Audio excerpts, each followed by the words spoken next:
Fitri sudah memantapkan hatinya bahwa dia akan membongkar perselingkuhan Silpi.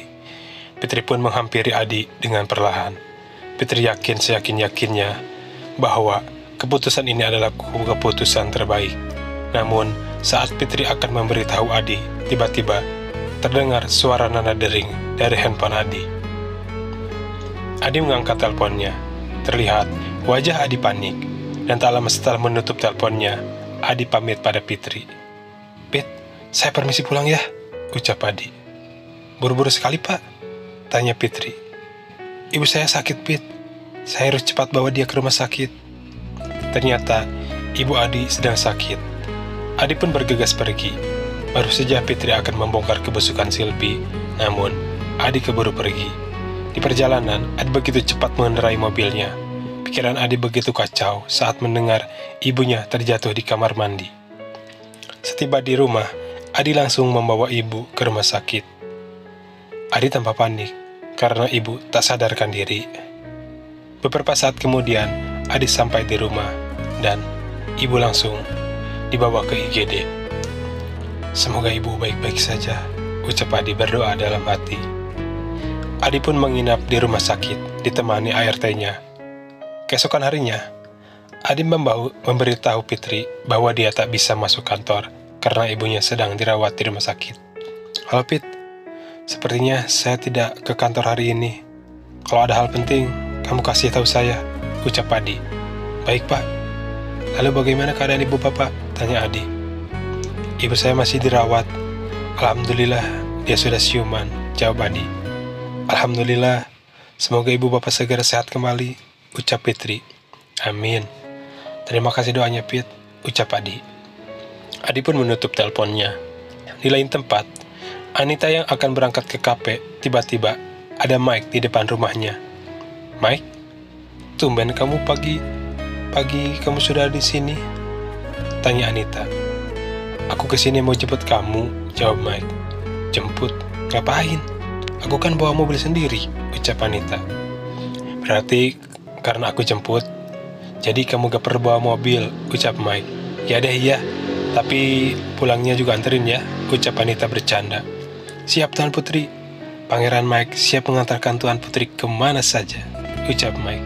"Ih, kamu lebay Mike," ucap Anita sambil tersenyum. Bersama menuju kafe, di perjalanan mereka berbincang. Mike bertanya pada Anita, "Tak, apa kamu belum kepikiran untuk berumah tangga lagi?" "Secara pribadi, aku belum siap Mike, tapi kita tidak pernah tahu kan yang akan terjadi nanti. Semua aku serahkan pada Tuhan. Jika sudah waktunya, aku juga gak akan menolaknya." "Emang kenapa kamu tanya seperti itu?" tanya Anita. "Jujur, aku sebenarnya ingin menikahi kamu," ucap Mike. Seketika Anita terkejut karena Anita merasa ini terlalu cepat. "Tapi aku tak memaksa jika kamu belum siap," ucap Mike. "Apa ini tidak terlalu cepat, Mike? Kita belum lama kenal. Aku belum tahu kamu sepenuhnya," ucap Anita. "Aku tahu mungkin bagi kamu ini terlalu cepat, tapi aku merasa kamu wanita yang bisa menemani hari-hariku. Tapi jika kamu belum siap, aku akan menunggu kamu," ucap Mike. "Aku gak tahu harus bilang apa, Mike. Kamu tidak usah buru-buru. Kamu boleh pikirkan dulu," ucap Mike. Mereka pun meneruskan perjalanan. Hingga tak lama kemudian, mereka sampai di kafe Anita. "Kamu mau masuk dulu, Mike?" tanya Anita. "Aku langsung ke kafe aja. Nanti aku jemput lagi," ucap Mike. "Oke, Mikus," ucap Anita sambil tersenyum. Dan Mike pun membalas senyuman Anita sambil meninggalkan kafe Anita. Saat Anita akan masuk, tiba-tiba suara handphone Anita berbunyi. Ternyata, telepon itu dari Adi. "Halo, ada apa Mas?" tanya Anita.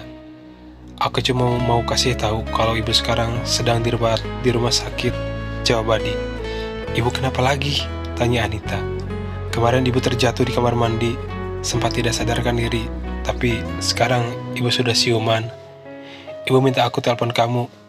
Ibu kangen katanya," ucap Adi. "Iya, nanti aku kesana kalau sudah pulang kerja," ucap Anita. "Makasih Tak," ucap Adi. Setelah selesai menelpon Anita, Adi juga menelpon Silpi.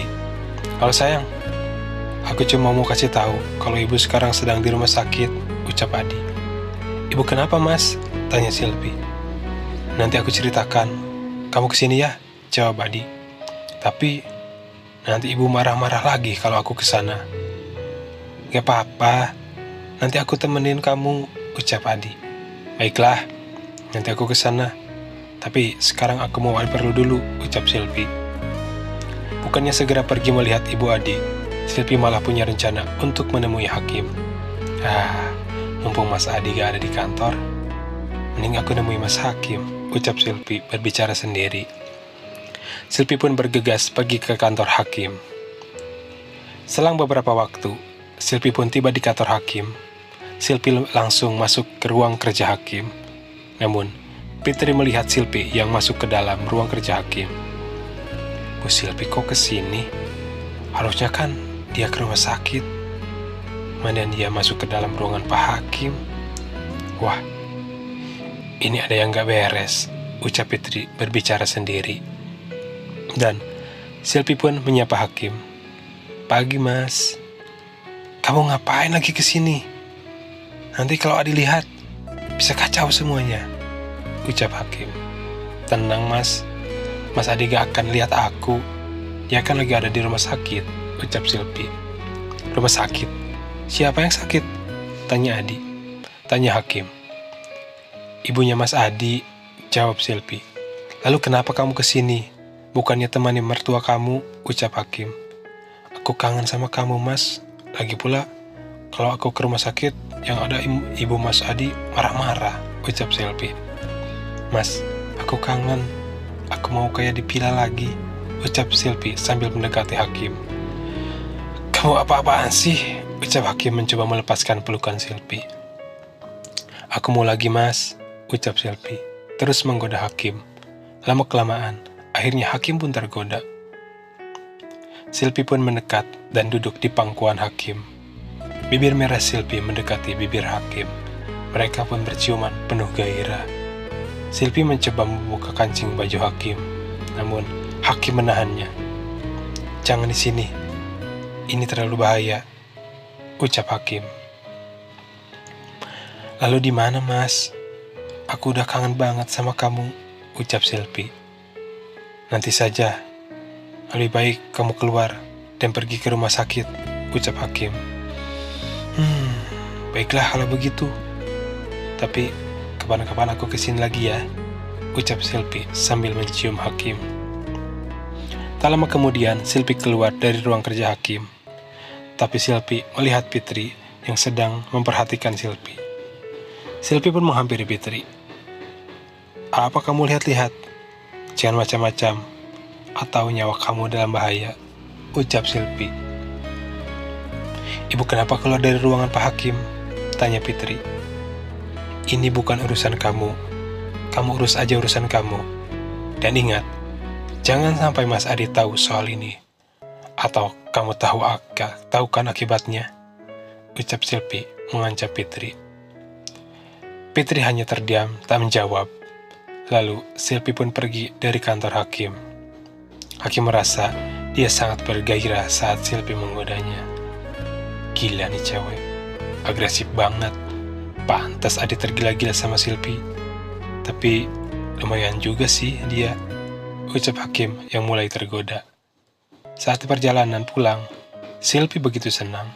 Ternyata ketika Silpi dan Hakim berciuman, Silpi secara diam-diam merekamnya. Dia akan menggunakannya untuk memeras Hakim. Kalau aku tidak bisa dapatkan orangnya, lebih baik aku peras saja dia, ucap Silpi sambil tertawa jahat.